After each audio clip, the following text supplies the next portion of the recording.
Welcome to the Flower Prophecies, a podcast exploring all things flower essences and remedies and flower therapy, and how this vibrational plant medicine has the potential to heal and shift our individual and collective health and consciousness. We'll be diving deep into the specifics of individual essences, nature's energetics, emotional healing and growth, as well as hearing client case studies, hosting special guests and professionals, and I'll be sharing my own personal explorations and philosophies channeled straight from the flowers. Through my own unearthing, I have discovered what I believe to be the most profound teaching of the flowers, and I now wish to share with you the practice of alchemizing fear into beauty.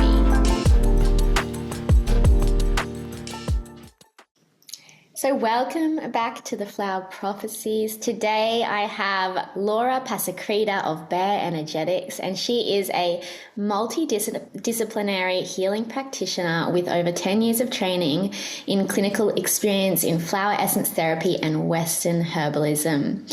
Laura helps intuitives and visionaries at the edge of transformation to master their intuitive gifts through flower alchemy. Her mission is to reconnect those who have become separated from their bodies through the flowers, sound healing, and other earth-based healing technologies. So welcome to the podcast, Laura. Thank you so much, Abby. I'm so happy to be here talking flowers. Me too, as always. So to begin, I'd love to just hear a bit about your story. How did the flowers first enter your life, and particularly around the time your intuitive gifts and communication with them began to awaken? Because I know that was a bit of a profound experience for you. It was. I don't think I realized that it was a profound experience. I was in a totally different field. Actually, I'm still in that same field a little bit, in heritage conservation, so restoring historic buildings. Wow. And I've been doing that practice for 25 years. I have a master's in historic archaeology. And I kind of thought that's where I was going to be for my entire career. And the flowers had another idea about that. And they do. as they usually do. They choose you. You don't have a choice. So I burnt out quite badly. And in the 2010s, when it was still somewhat new. And I had a multitude of crazy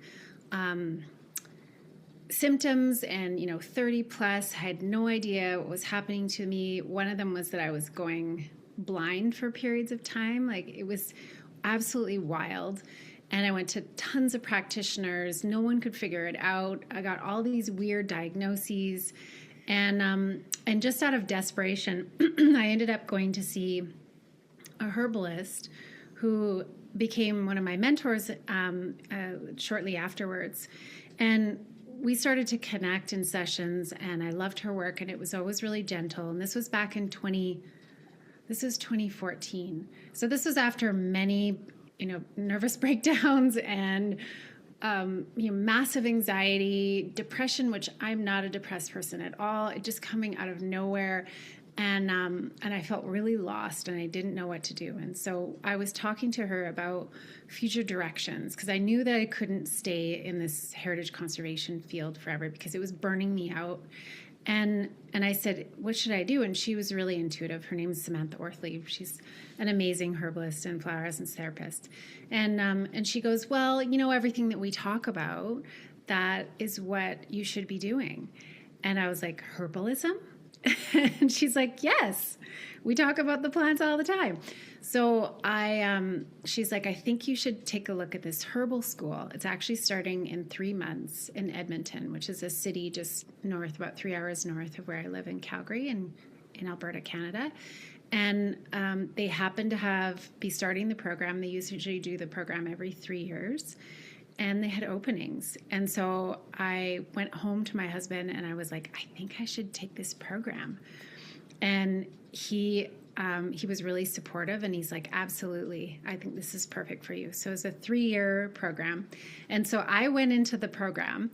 So it's herbalism, aromatherapy, flower essences, iridology. It had a spiritual component. Like it was basically like the Harry Potter School of Canada. And so I was super into it because I love magic. If it's magic, I'm like, I'm there. I've always wanted to be some kind of like fairy doing something. I love it. And so I started the program, and we went through, I don't know, it was 300 herbs, and I was there for herbalism. I was like, I am 100% going to be a herbalist. It's linear thinking, science-based, all these things. It was not that far off from what I was doing in heritage conservation. It's like really like thought-based. And so I got into my first flower essence class, and it was like a zipper went up. And I suddenly, it was like I knew it. Like I knew everything. I felt like I didn't need to read any books. It was such a bizarre feeling. I was thinking about it today, and I was thinking that gifts, like the gifts that come in for us, are like unearned wisdom. Like it's just, I didn't earn it. It's not like I went through 20 years of reading about flowers and flower medicine. I had never done anything like this. And I actually had no interest in the spiritual and emotional side of any way of healing at that time. And so around the same time that this was happening, about a couple of years before, I started to receive these messages. And I had really just woken up. And so kind of all my superpowers came on at once. And I was receiving these messages, and I had no idea. Like when you first wake up, there's so much that happens, and it's like your radio stations are all the radio stations are all off, and you're hearing fuzz, and you're going in and out. And it's a really confusing time. And it's part of the reason why I like to help people who just wake up, because it's so confusing. And so I was in that stage, and I was hearing these voices and getting these messages through pictures, and I couldn't figure out what it was for the life of me. And then about a year later, so it's like a full 2 years of getting these messages, I felt really called to start working on people energetically. So I took some pranic healing classes. That's what I'm trained in. And I started to work on people in December 2015.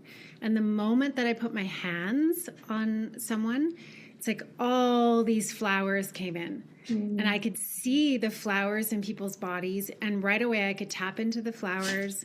And I was like, oh, that's where these messages are coming from.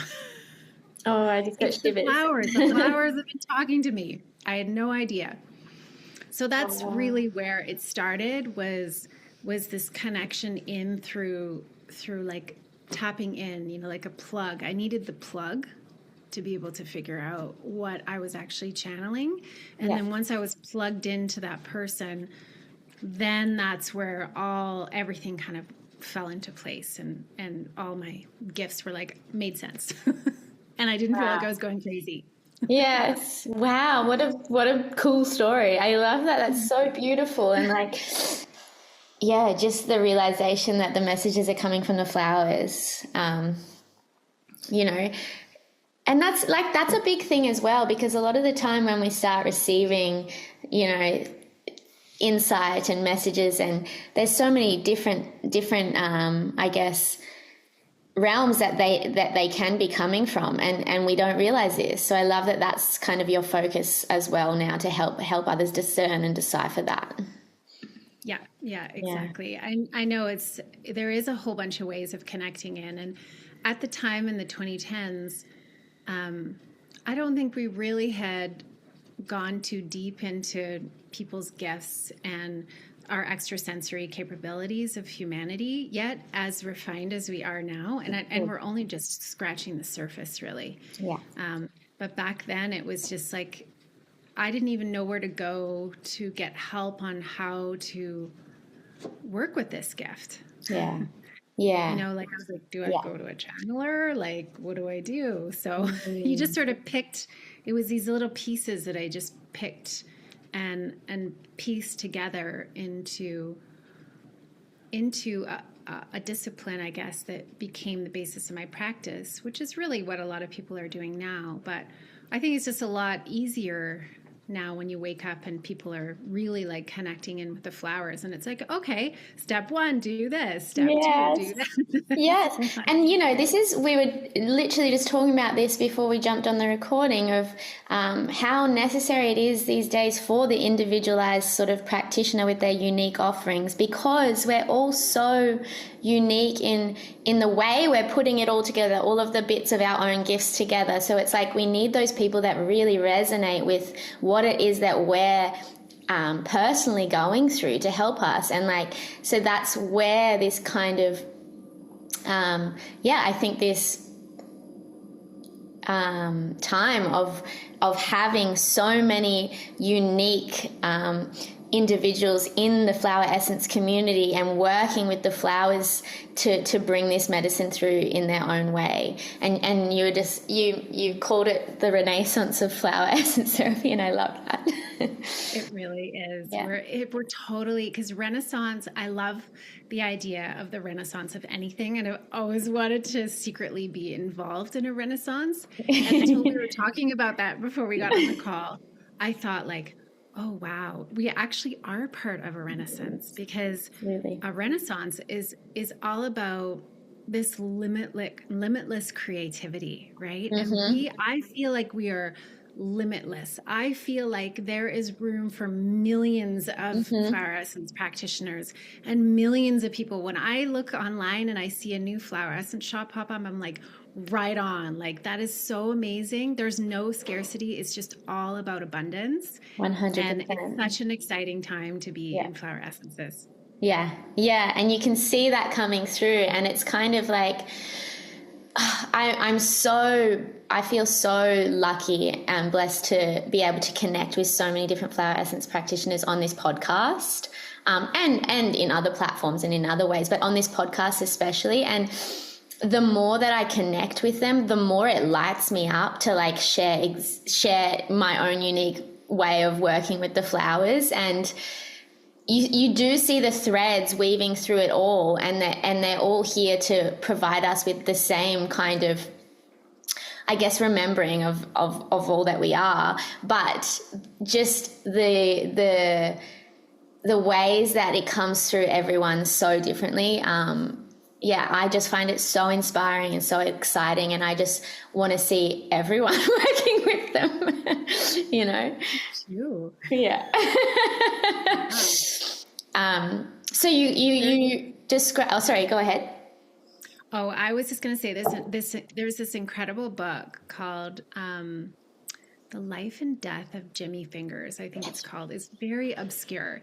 And it's a book about a man who he led like a really challenging life, you could say, and he ended up passing away in Las Vegas from some debts or something, and he passed away, and then and it's a true story, and he came back to his sister, and over time he would come back and he would kind of give like, what is the afterlife like? And he did this for about 5 years. The book's really small and it's super fascinating to read.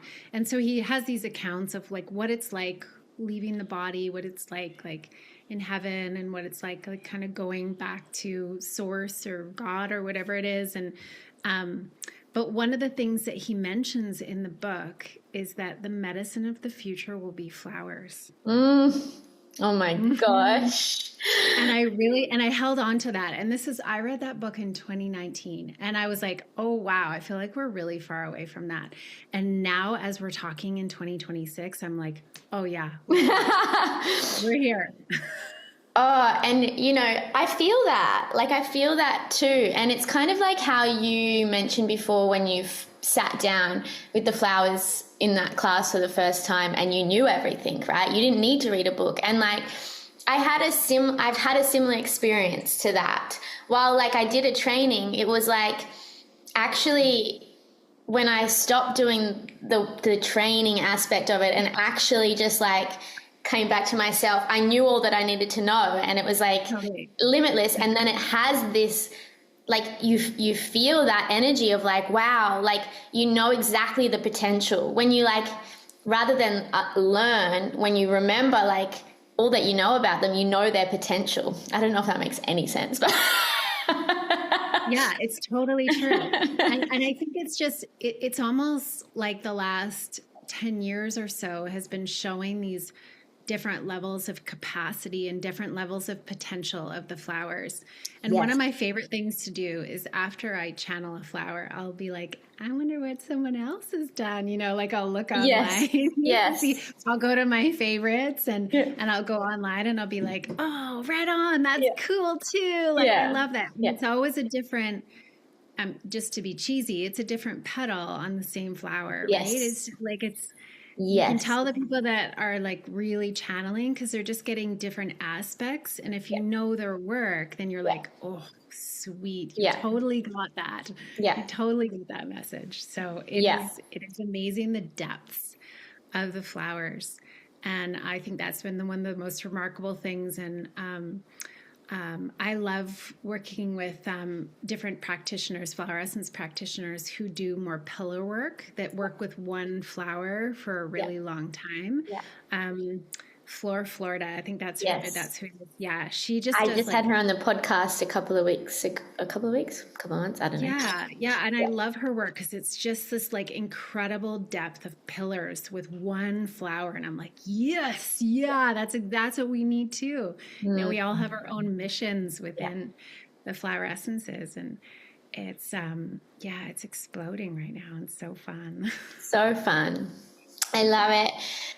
So you were describing that you kind of receive these visions and these messages through the flowers, including when you're sort of perceiving the energetic and physical state of the body that you're working with. So what does that sort of communication feel like to you? And also, how has that relationship with it changed over time since you first kind of began? Mm-hmm.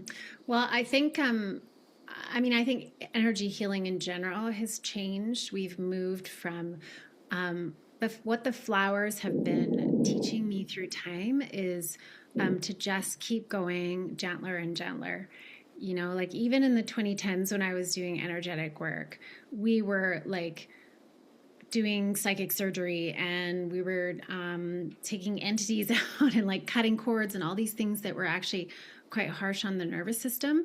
And so the flowers, every time I went in, were like, no, gentler, gentler, gentler, gentler, to the point where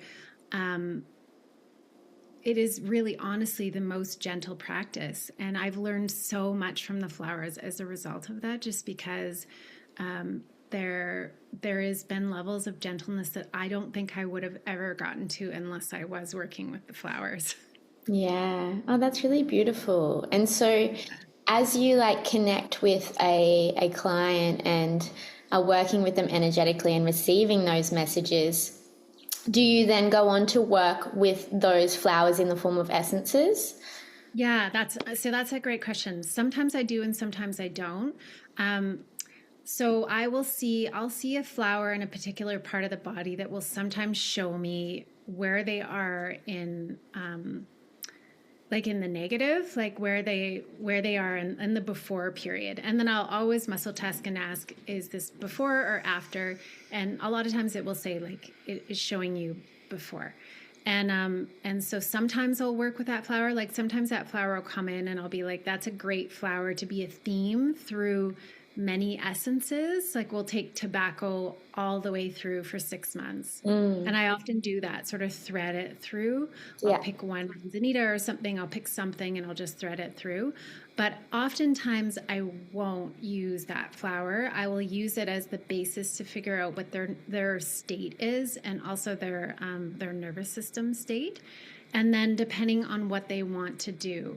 And so a lot of times people will come in and the work that I'm doing is I work with a lot of states. So I love like rebirth and death. You know, that's kind of where I started. And flower essences are great for rebirth and death. And then I started to get into recreating metamorphoses. So like, let's create an ayahuasca journey, but in flowers where it's super gentle. So you do the dieta and then you do the purging, and then the transformation, and then the integration, and that sort of thing. And that would be a series of 3 or 4 essence blends. And now I'm looking at like, okay, what happens during things like menopause and puberty, and like what is happening to our body? Well, in menopause, there's lots of heat because everything heats up and all your experiences heat up into like a soup, so that you're fully integrating. And I think you need the heat to integrate in menopause. And so that heat is, I recreate like heat in people's bodies so that they can kind of go through this menopausal situation to help all their experiences mold into one if they want to become like a stronger practitioner. So I'm using them in like really interesting ways that mimic things that are happening in the body or nervous systems. Like I'll mimic like a relaxed nervous system state, or I don't know, it's just so fun. I love this. It's so fascinating how interwoven with the physical you are like approaching it with. It's really cool to hear that, because a lot of the time we can just kind of like I find when I work with the essences, like they do tend to have these kind of physical effects and healings as a manifestation of the emotional that we work on, obviously. And that's the same in yours, but I hear how you approach it from that physical aspect as well. And I think it's just fascinating. Yeah. I love working. I think really my practice became so much more deep and entrenched when I brought the nervous system in. And as soon as I really understood the nervous system states, then I was like, oh, okay, now I get it. Now it's really all coming together. And so the piece that part of my mission work is reconnecting people who have separated from their body, because I separated from my body. And I separated like I was a pro at separating from my body. You couldn't keep me inside my body. I'm going to the stars. And so that's why there was a lot of illness in my body, because my body was communicating and saying, hey, Laura, I'd love for you to like hang out here in the body, on Earth instead of in flower fields. And it took me years to figure that out. And so and the flowers have been really patient and helpful in getting me back into my body. So I use that type of essence of getting people back from separation is where I start with every single one of my clients.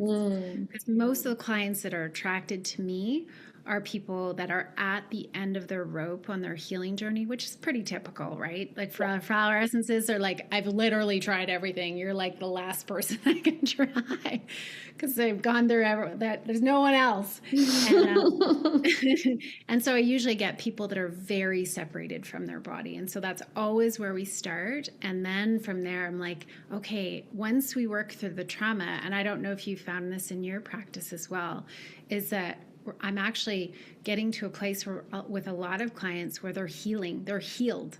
They're like ED healed. And so then they come back and they're like, now what? And I'm like, well, now it's time to have fun. Like now this is where the flower essences are really excited. Like this trauma healing part, this is phase 1.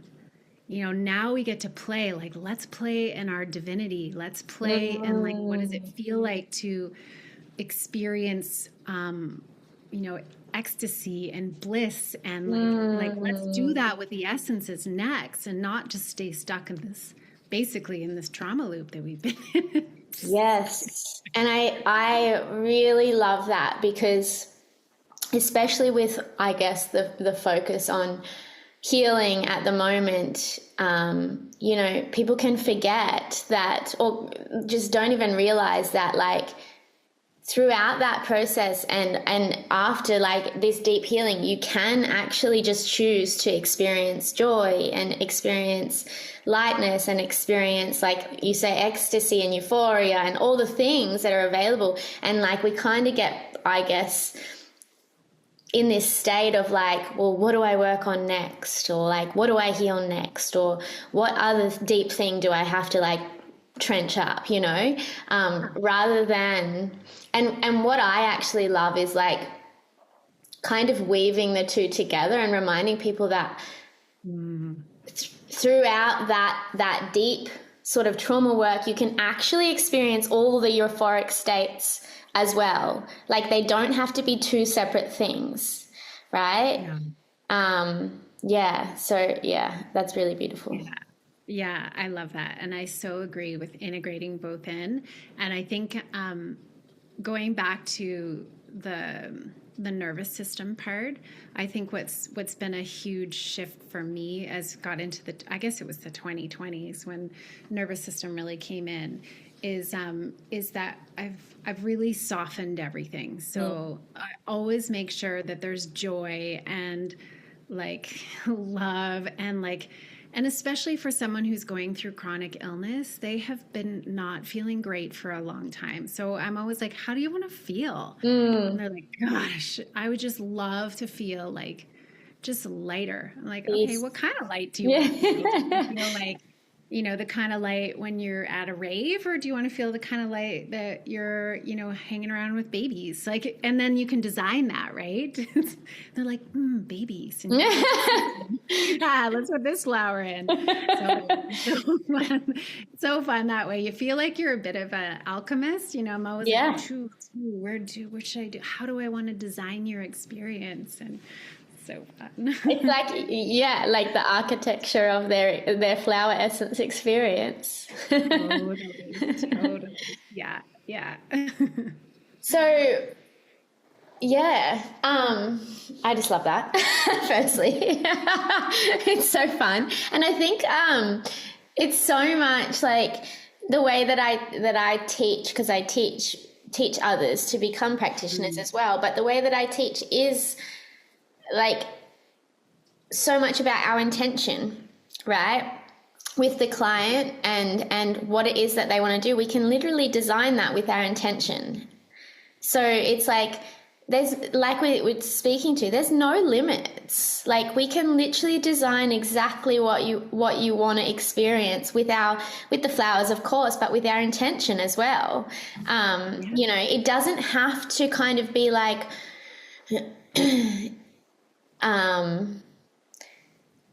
I don't know how to say this, but it doesn't have to be like, you know, we can only work on this one realm with this flower. Like we can actually work on any realm that we desire if we have that intention.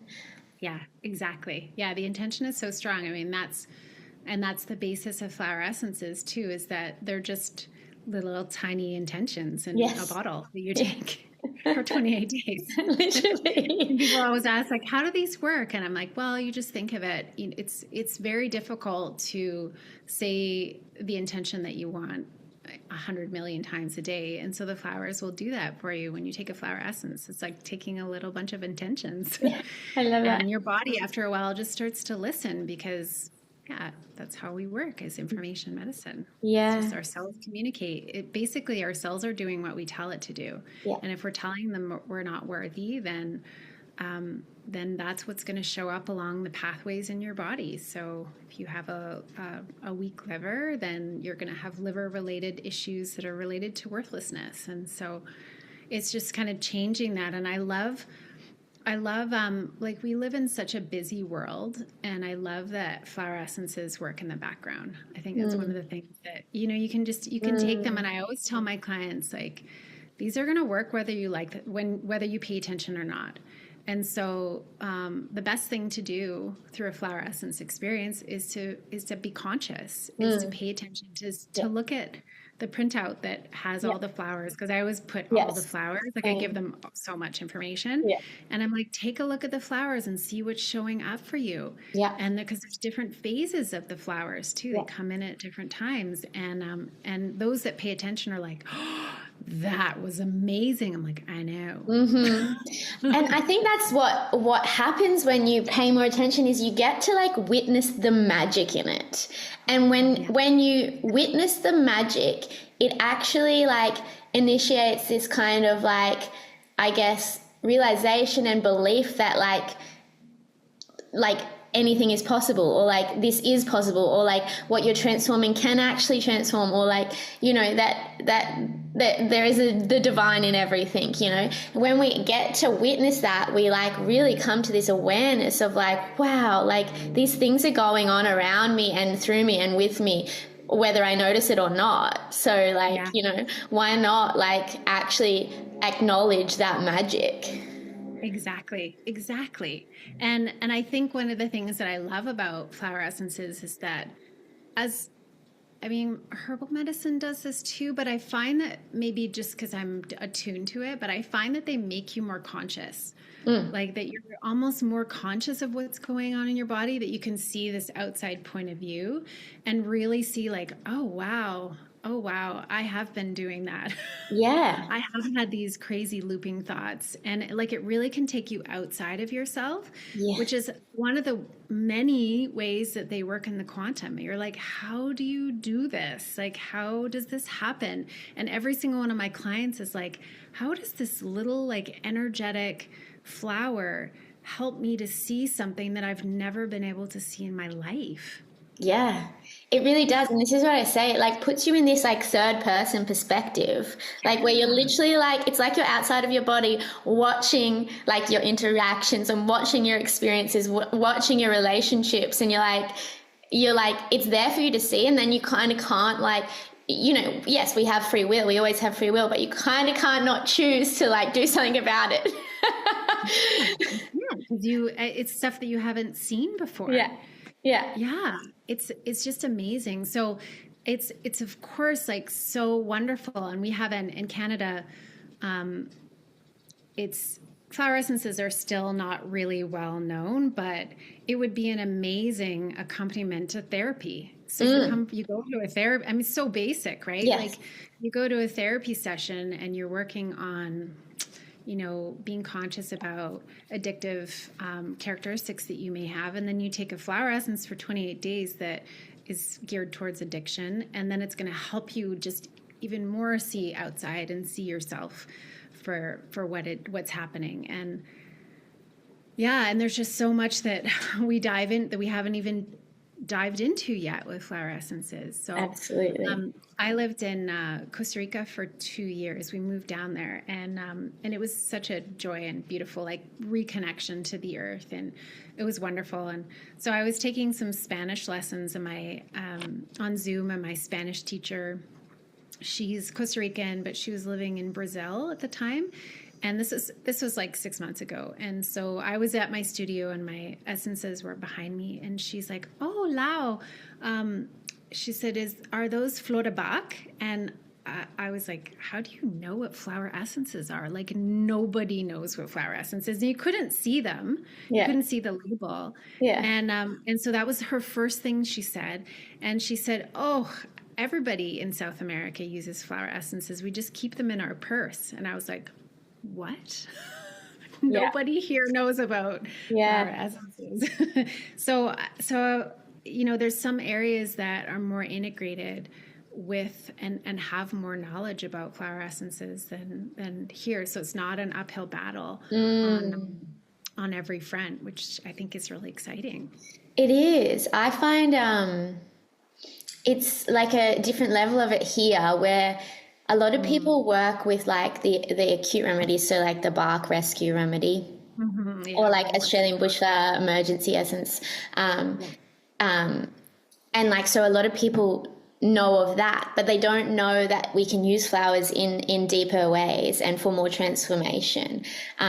So like there's like this like aspect where people know about them but don't understand them, or don't like know how much they can actually offer them, right? But I also think that's beautiful in the way that like probably like, I don't know, maybe even like 50% of the population is like already taking the essences and already connecting with the flowers in this way, even though they don't know the extent to which they can help them. I find that is like building almost like the foundation within their system, within their being, to actually come to a place of like finding the flowers. Yeah, I agree with you. Yeah, because I mean, you even think about, I don't know if you guys do you have Rescue Remedy in Yeah. Australia? Yeah. Yeah, like Yeah. it's everywhere. It's Yes. everywhere. And Literally. it's the only one I see it, and it was all through Central America. Every grocery store, everywhere contains Rescue Remedy, and they usually Yeah. just have like the bottle and then the little candies.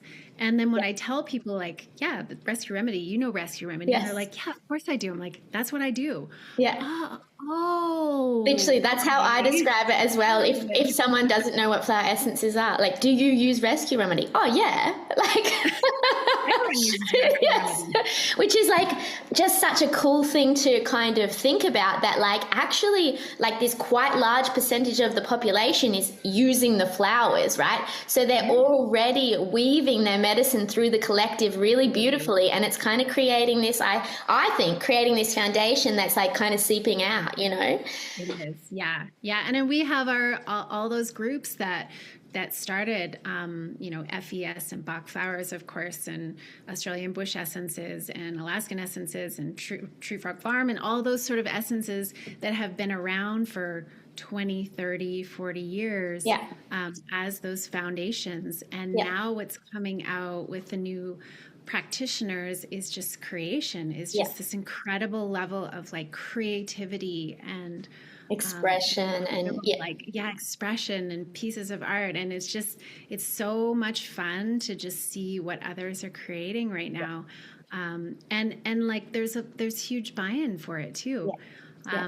So I launched a product line when I moved back from Costa Rica in 2024, and it just happened really fast. You know how sometimes the flowers come in and they're like, get this done. Yes. And they like, and you have no choice, and you're like, okay. Yes. And so, and it all came, I think I channeled and downloaded the whole line, which was 8 essences.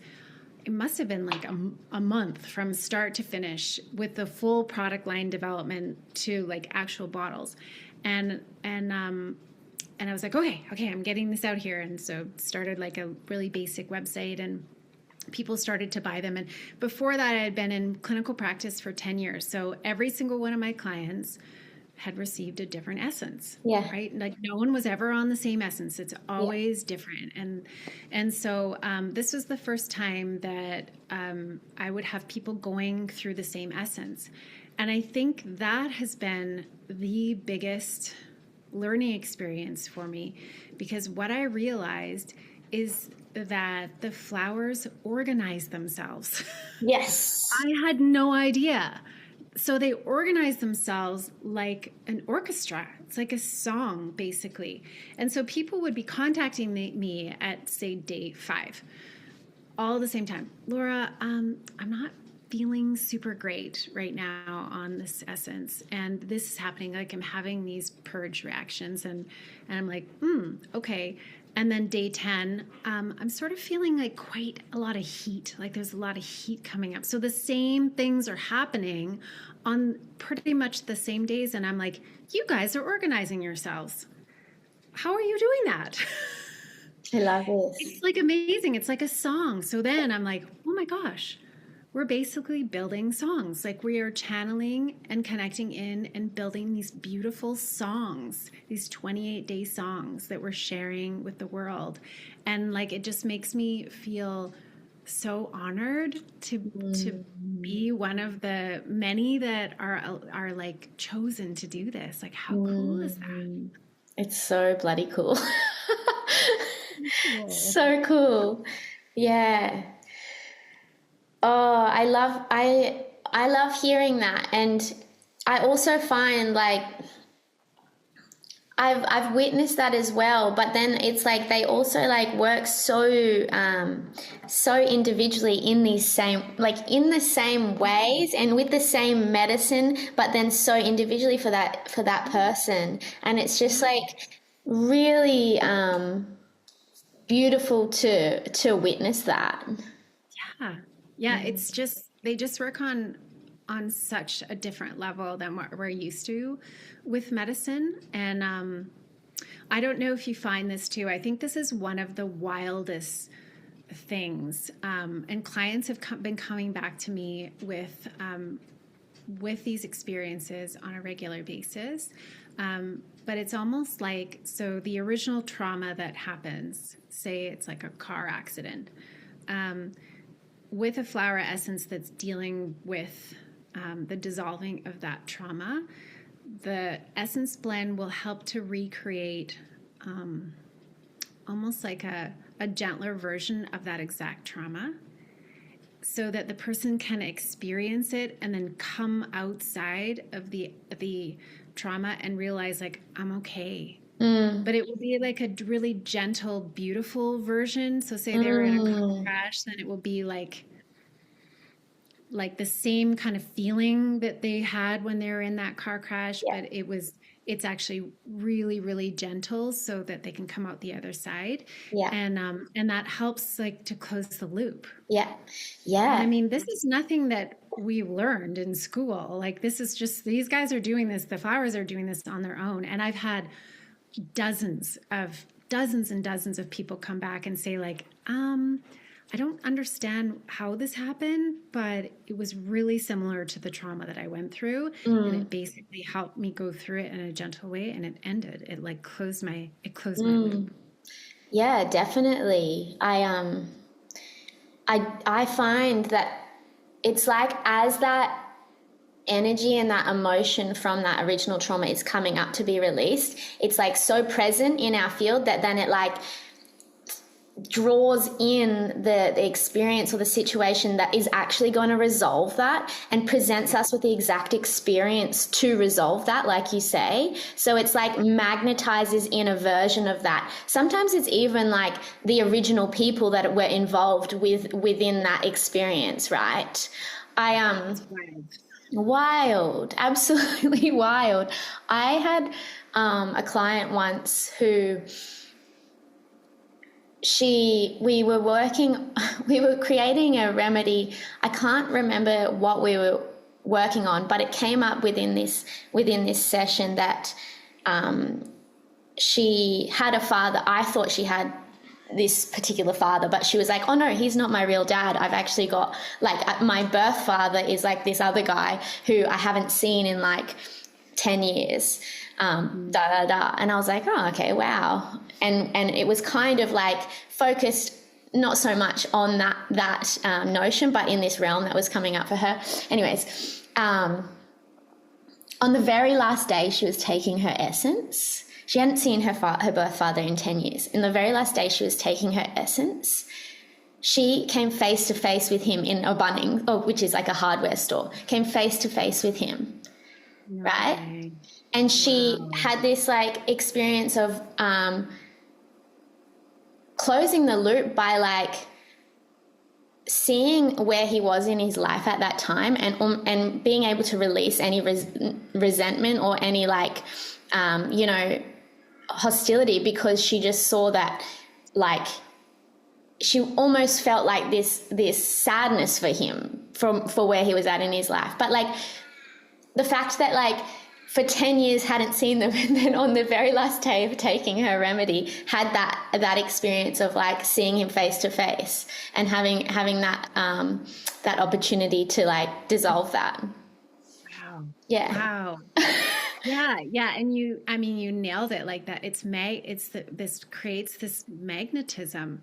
Yeah. It magnetizes those situations that you need to heal, whatever is the essence is made of. Yeah. And I mean, I wouldn't even know how to put that into science. Like, I really wouldn't. Like, if I was to be like, Yeah.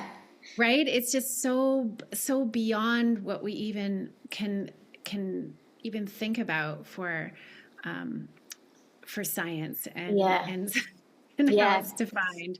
And yet it's experience after experience after experience after experience. Like everyone that I know that has gone through a flower essence healing has had that similar thing happen with the magnetism and with the inviting situations in to help heal the trauma. So it's amazing. It's like it's almost like there's a new book that needs to be written, like based on what is happening and how far we have come with flower essences, even just in the last 5 years.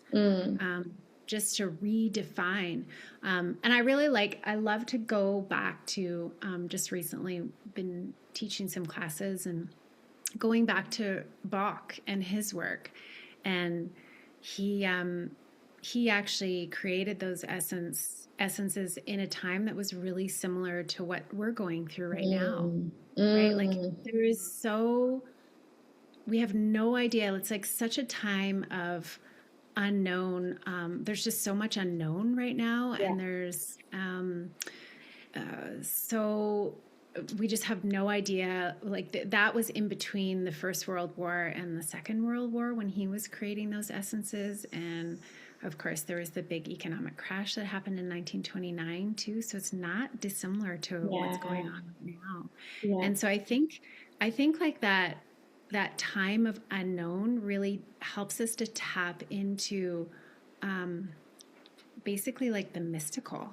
Like there's a lot of sort of mystical things that are happening in the same way that a lot of that happened in the 30s too. Yeah. And Bach was one of many. There was a whole bunch of them in the 1930s that were doing this incredible mystical work. Well, Edgar Cayce was around in the 1930s. I don't know if you read any of his work. It was wild. Like he was prophesizing the future, and he was talking about crystals and like really interesting work in the 1930s. And that was the same time as what Bach was doing with the flower essences.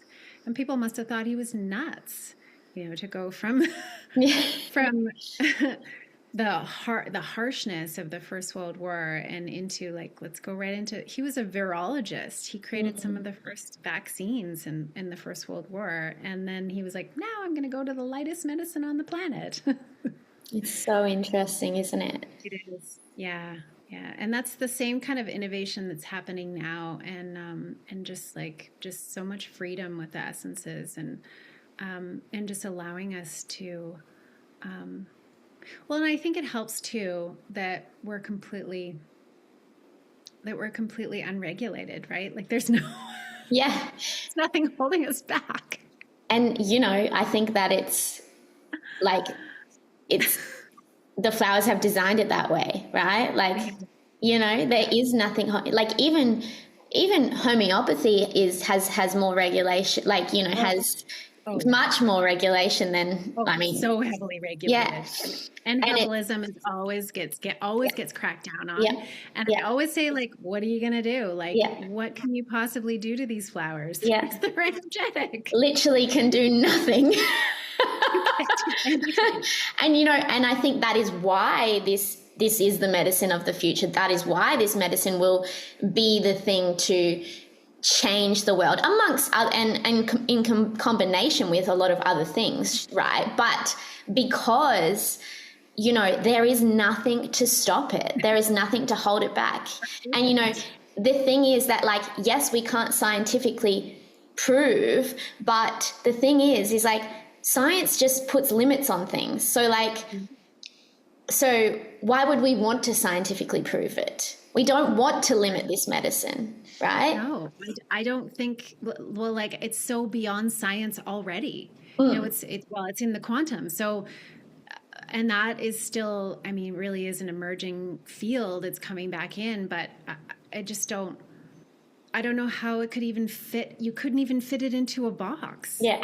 And I love that idea that it's not in a box. Yeah. And yet it's working, and people are like, how is this working? And I'm like, it just is. Yeah. It's just working. Yes. And you just have to just flow with it. Absolutely. I've got like shivers. I've had shivers for like half this conversation. So flower essences do kind of get described as information medicine. So I'd love to know how that's kind of shown itself through your work, and how it is that the flowers particularly influence memory and patterning and consciousness within the human system. Mm-hmm. Yeah, and we touched on this a little bit, and we can go into more depth. And there, I have a little bit of a story from this. And I was in Costa Rica, and my daughter was sick with a parasite, and so I reached out to a man who does bioresonance. So he does that He has the machine that just measures your energetic field, and it tells you everything that's going on. And so you have this, 30-page document that just measures everything from right down to your mitochondrial level up to your organs and then your fields and all of that. And it's a fascinating, I'm fascinated by bioresonance. I use a form of a bioresonance, but I still really prefer using flowers and intuition. But anyways, after we were done, so we were in Costa Rica, they don't even have mail there, and there was no Amazon. And so there was no way for him to mail any medicine to me. And they have very limited medicines there. And so it was kind of stressful when we first moved there, because I was still recovering from chronic illness, and I still was really reliant on a lot of different, medicines and supplements. And so anyways, he's like, Laura, and he's a German guy. He's like, Laura, he goes, I'm going to teach you a secret. And I was like, I love secrets. He's like, the medicine of the future. I love when people say that phrase. Like, you just have to say the medicine of the future in quotes, and I will be like, yes. The medicine of the future is information medicine. And he's like, do you know what that is? And so this is 2022. And I was like, I have no idea. And he goes, I'm going to tell you, information medicine is exactly what it sounds like. It's all medicine works on communication. So it's just a type of information that goes into your body and it informs your cells. And your cells basically communicate through information. So you have information about how the cell is supposed to function, and then that's overlaid by the function of the greater organ system and body system and your physiology. But it's also really influenced by our environment and the toxins that are coming in, the chemicals that are coming in. Everything has information. And of course, in our time, we are overloaded with information, right? Like, we're not only getting Western medicine, we're getting our natural medicine, we're also getting toxins, we're getting chemicals, we're getting pesticides, and this is all information coming in. So the majority of what we're dealing with as far as our physiology is an overload to our system with too much information and inconsistent information too. So our cells are like, and then they get tired and they lose their electricity. So he said, write what the medicine is. So he was, and he's German, so he has access to a bunch of homeopathy that we don't have access to. It's illegal in Canada. I think we have like a third or a quarter of what you can actually get in other countries. Wow. And so he was like, I want your daughter to take these homeopathy remedies. Here is what they are. I want you to write them down on a piece of paper and then put a glass of water on top of that piece of paper with it written underneath. Set an intention to draw that information into the water and then give that to your daughter. And I was like, you're crazy. That is totally not true.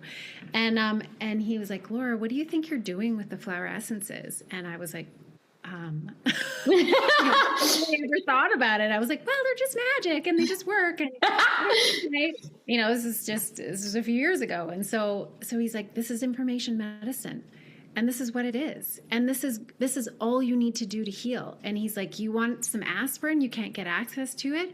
Write down what the aspirin does. Stick your cup of water on there, and then the aspirin's absorbed into and it's all about intention, and then sealing and locking it in the water, and then drinking the water. And then that information goes into your body, and it informs your cells of a certain direction, and then the cell starts to change if you're continually bringing that in. And then I was like, okay, all right, I think I got that. And so that really has become the basis of my practice, is this idea of information medicine. Like we mentioned, like little affirmations. Every plant medicine that goes into your body, every flower essence has a certain affirmation, and you kind of blend them all together. And that is the information that your cells are getting, because you're drinking it as water. It's absorbing into your blood. It's going down to the cellular mitochondrial level. For 28 days, that is the main information that it gets. Yeah. And that's what I love to say to clients, like, you're never going to be able to say the amount of affirmations that are coming in through flower essences, because you take it twice a day, and then that information stays in your body for 28 days straight. And what is it, like 3 weeks or something before you actually change a pattern? Yes. Yeah. Right. And so that's why flower essences, work so strongly for that reason.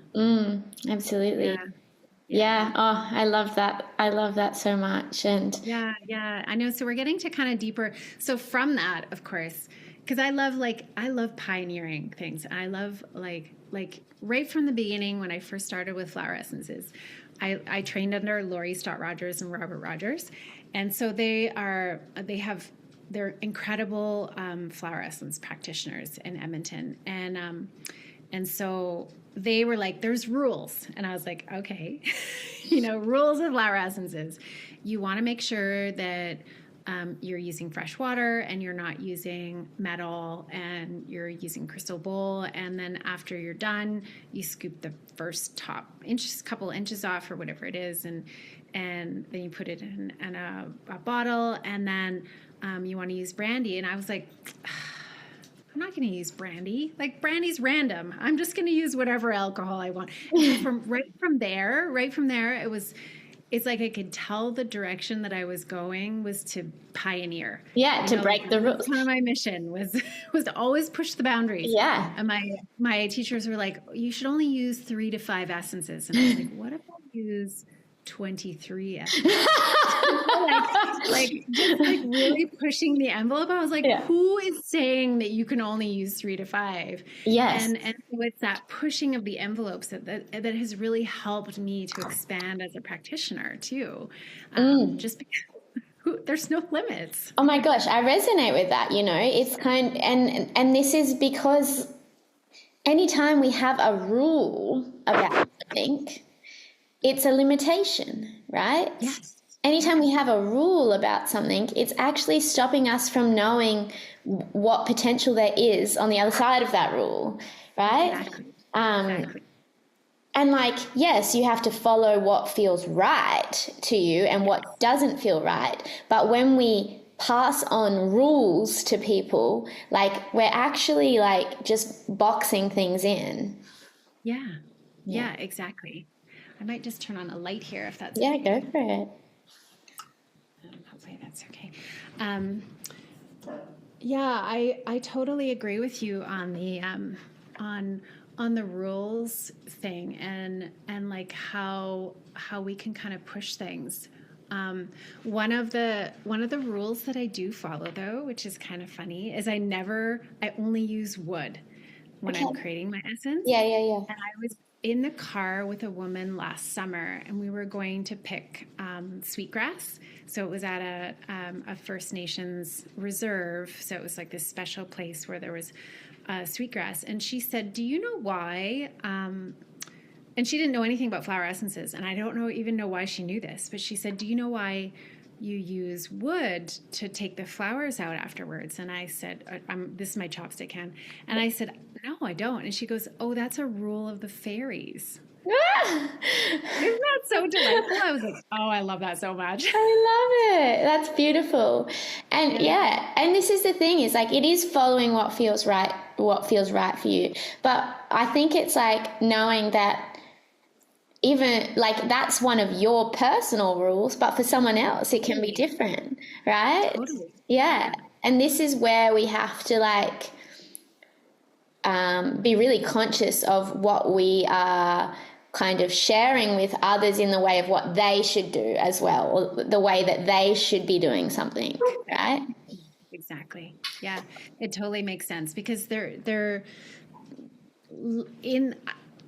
think the less rules that we can have in a time of such expansion, the more limitless these powers are going to be allowed to be.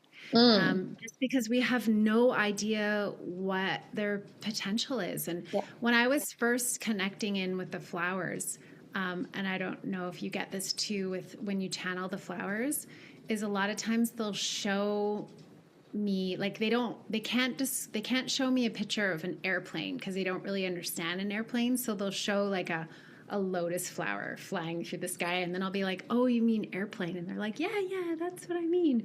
And so there's things that I can't interpret because I just don't even know what they're talking about, right? Like so someone else who's maybe on a different bandwidth than me could get messages that are like, oh, that's like a wormhole in the ninth dimension, right? Like, Yes. right. So I can, and that's what I love about right now is that you can just, everybody's interpretation is just based on their own frequency as well, Yes. right? Absolutely. And I love that because I also receive, I guess, these representations of like what it is they're trying to convey, but it comes through these weird and wacky like visuals of like, okay, what could this be? I know. A lot of times they're like, I don't totally know what this is. We just have to just talk it through and literally. Like, oh, yes. okay. Yeah. And usually when it's with a client and you're talking it through, it clicks something for them and they're like, oh, this. And you're like, okay. Yeah, absolutely. Okay, that's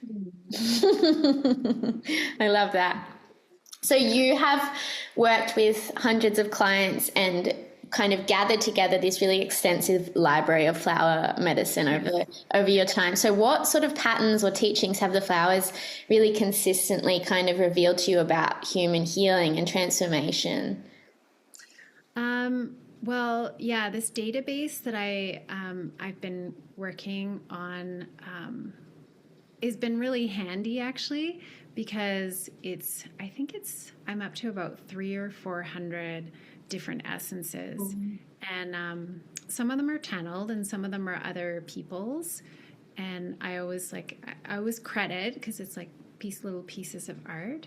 And so I've started to categorize them into different kinds of essences, like transformation essences that connect you back to your divinity, rebirth essences. And I think really what they all boil down to is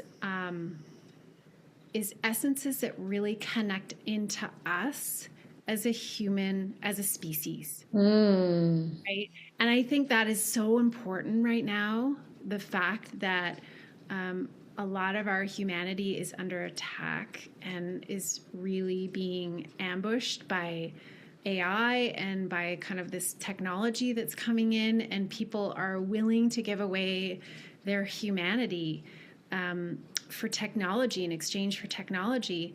And I really don't know if we understand what a human being is, you know? And so I'm really I really am loving essences that connect us to our divine right now, to our divinity, because like, what is that? What is our divinity? And so we, because I was in architecture and I continue to be in architecture, in traditional architecture, a lot of like stone circles and ancient temples were not necessarily created to venerate gods or the leaders. They were actually created to bring up that feeling of divinity within us, which is a human experience.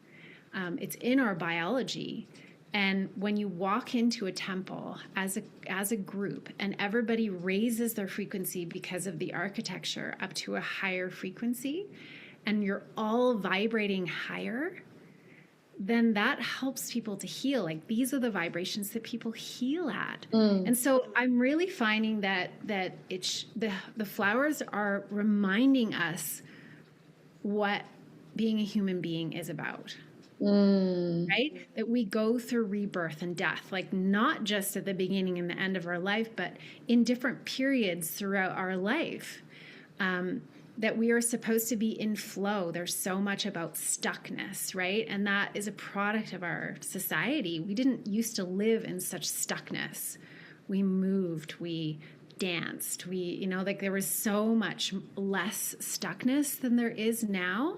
And so it's really teaching us about like, get into your body and move and like get that stuff out. Emotions are supposed to move. So that reconnection to our human is, I think, probably one of the most important things that the flower essences are reminding us about in a time where it is very noisy.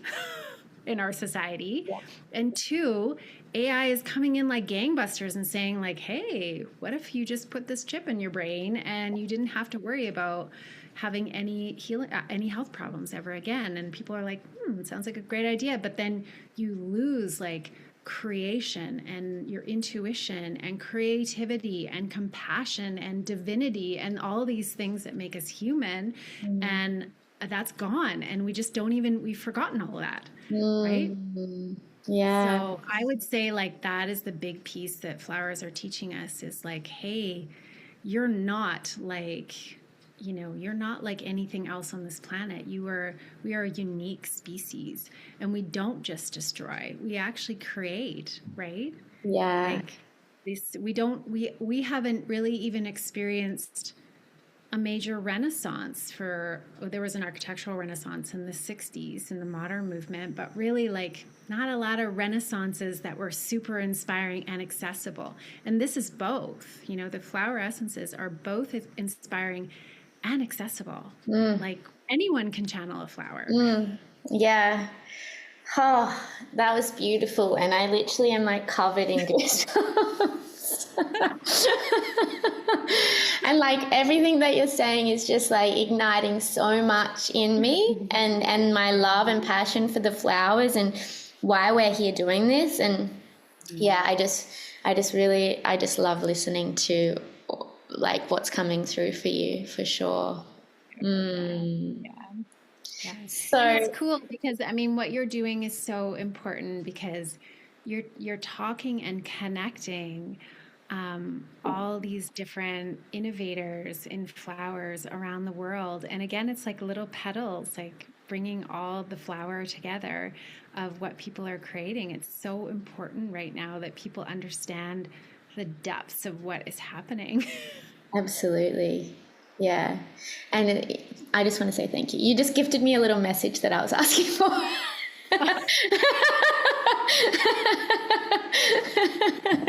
So thank you. So the what am I doing? Yeah, a lot of times we just go forward. I remember just starting with flower essences and going, what am I doing? Why am I doing this? And I would say that it's probably only been in the last 6 months that my mission with the flowers has become really, really clear. And it hasn't really changed. Yeah. Even since I started, it's always been about pioneering. It's always been about sharing new ways to use the flower, and then of course reconnecting to the human experience.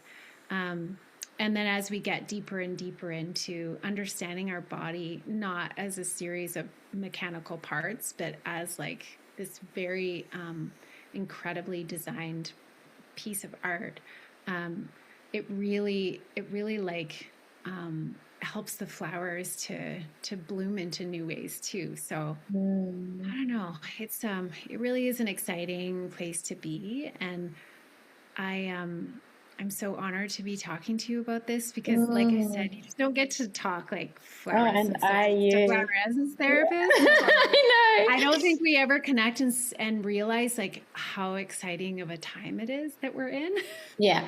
Yeah, no, I totally agree. And this is just why I love having these conversations. Yeah. So thank you. I'm very grateful for chatting about this with you. To finish off, I want to hear from you if there is a particular flower that is a really meaningful ally for you. If there's one in particular, I'm sure there's many, but I love asking my guests, if there has been an experience or a relationship with a particular flower that has unfolded and been really profound or prominent in your experience. Yeah, I love this. I want to go back through all your podcasts and yes, because I want to see what everybody's flower is. And of course, probably every practitioner is like, it changes weekly. Yeah. The one that I'm loving right now is mistletoe. Ooh. And so mistletoe came in for me in December.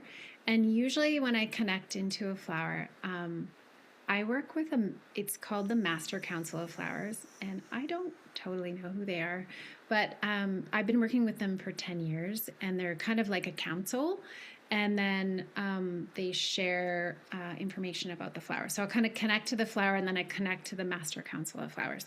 And so when I connected to mistletoe and then this Master Council, they usually it's like 20 minutes, 15, 20 minutes, and I'll get the whole channel. Like I'll sit in meditation with the flower and I'll write everything out.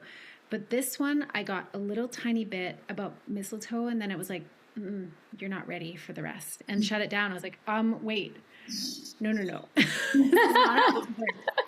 And it ended up taking a month to get the full channel of mistletoe, because it is a way of understanding evolution. So I love, like, this is a whole other conversation and probably a part 2 of ascension and flower essences and how flowers are helping us through ascension. And I can't even believe I haven't brought this up to this point, but what it was saying, because I really love metamorphosis, I think it's really interesting. But the flowers were saying, mistletoe was saying that it isn't necessarily about metamorphosis. It's actually about removing layers of filters and distractions to get back to that original core blueprint of yourself, like your core temple, which I know that sounds really simple, but I think we can get so distracted and just say, like, oh yeah, we need to metamorphosize. We need to transmute into a new version of ourselves. We need to, like, turn into a caterpillar, or like turn into a butterfly. But they're saying, no, who you are as a core, as like a core blueprint is there, and it's not going anywhere, and it's not hidden. You're just distracted from it. So it's like continuing to go inward and like backwards into that blueprint that's inside of all your cells, and instead of going outwards. And I was like, okay, I can see why that took a month. Like, it was actually like a paradigm shift that had to happen in my brain. And then when I understood it after about a month, then I was like, okay, now I can share it. And then when I channeled the flowers of 2026, mistletoe came in as one of the 3 flowers. So the other one was Bird of Paradise, which is shackles off. I love Bird of Paradise. I love Bird of Paradise so much. I don't know if you have the same kind of but it's very much like just freedom and like shackles off. Oh, yes. Are those your cards? Yes. It's literally the top one on it. And it was the top one. Oh my gosh. That's a first. Yeah. So it's the flower of the year. That was my connection with the flowers. And Neroli was another one, which is unexpected, delightful shifts. So I was like, what a great year, coming back to ourselves, taking off the layers, freedom, shackles off. I was like, oh, this year of the fire horse is going to be so good. Absolutely. And I actually mentioned this in, like, I think my last episode, but yeah, this notion, what the flowers have really, really infused in me is this, I guess, notion of, like, what they want from us is to forget everything we've ever known. Like, literally just to, like, come back to the purest essence of who we are by forgetting everything. Stop searching outside of self to evolve, and instead just release, Totally. That's totally mistletoe. Like, totally. And that is, like, such a different concept, and it seems really simple, but we just keep forgetting that we're all there. Like, there's nothing that we need to turn into or become. There's no becoming. There's actually just only returning to your original. It's just being. And then again, like, how the flowers come in for those that channel and connect with the flowers is that a lot of times they're like, don't read anything. Yes, that's how for me. They just, I can't do anything. Like, as much as I try to do anything, I can't. No, nothing. Like, I haven't read a flower essence book in probably like a decade. Literally, I cannot read anything. I cannot study anything. I can't do anything. I'm like, I really should be, like, learning. Nope.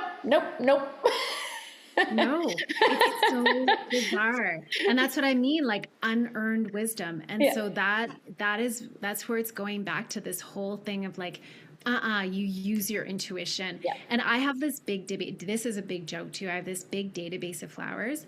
I don't remember any of them. And Thank you. That makes me feel so much better. I'm like, I don't know. I have no idea.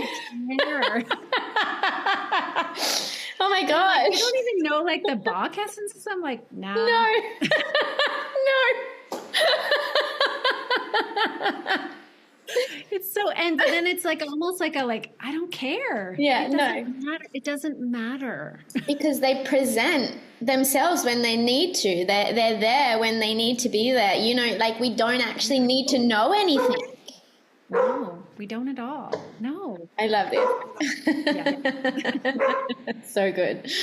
Yeah. So good. Oh, wow. This has been just so beautiful, and I have loved connecting and chatting with you, and I'm sure that we will do a part 2 because I know that you have a lot to share. Yeah, it's been beautiful. And if anyone would like to find you and your offerings, where can they do so? Yeah, so I'm on Instagram at Bear Energetics, BARE, and Shopify is Bear Energetics as well. And amazing. Oh, thank you so much for coming on and sharing all of your beautiful wisdom and insight today. It's been lovely chatting with you, and yeah, can't wait to connect further. yeah, thank you so much, Abby. This was wonderful.